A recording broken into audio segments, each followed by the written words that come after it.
నేను అమ్మకు ఒకటే చెప్తాను, అమ్మ 2 దారులు ఉన్నాయి.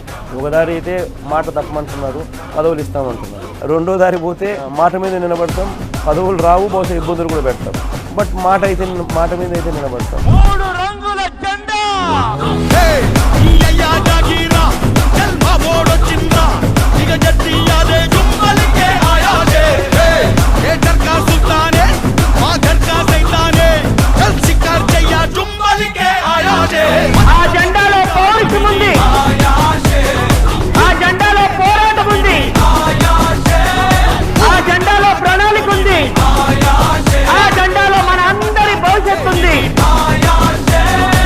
ఎమ్మెల్యేలో మంత్రులు వైఎస్ఆర్ కాంగ్రెస్ పార్టీలో ఎవడు శాశ్వతం కాదు. ఈ వైఎస్ఆర్ కాంగ్రెస్ పార్టీకి పర్మనెంట్ ఇద్దరే.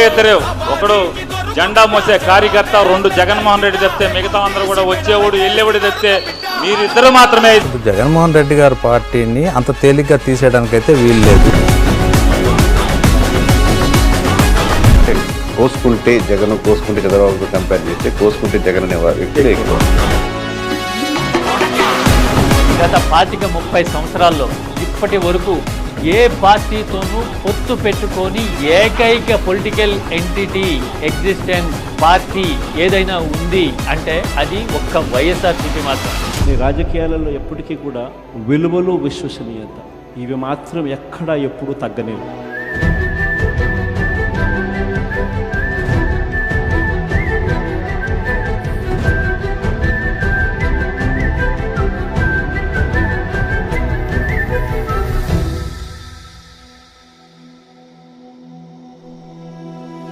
అసలు నన్ను అడిగితే తెలుగుదేశం వాళ్ళకు కూడా గుండె మీద చేసుకొని చెప్పమను, ఆయన చేసిన పథకాలు బాగలేవని చెప్పమను.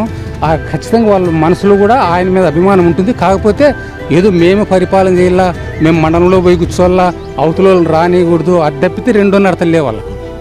కాబట్టి వాళ్ళ మనసులో కూడా ఉంటుంది. దమ్మల మీద చేసుకొని మొగోడు ఎవడని చెప్పమని ఆయన చేయలేదు. విలువలు, విశ్వసనీయత అన్న దానికి మాత్రం పెద్ద పీటీ వేశాం.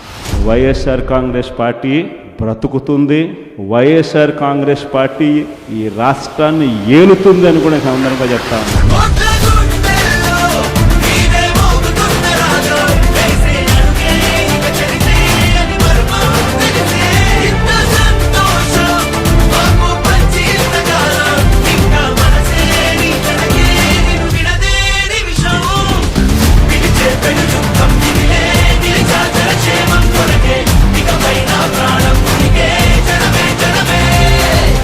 ఎవరు కూడా వైఎస్ఆర్ కాంగ్రెస్ పార్టీకి సంబంధించిన ఏ కార్యకర్త వెంటికి కూడా పీకలేడు అని చెప్పి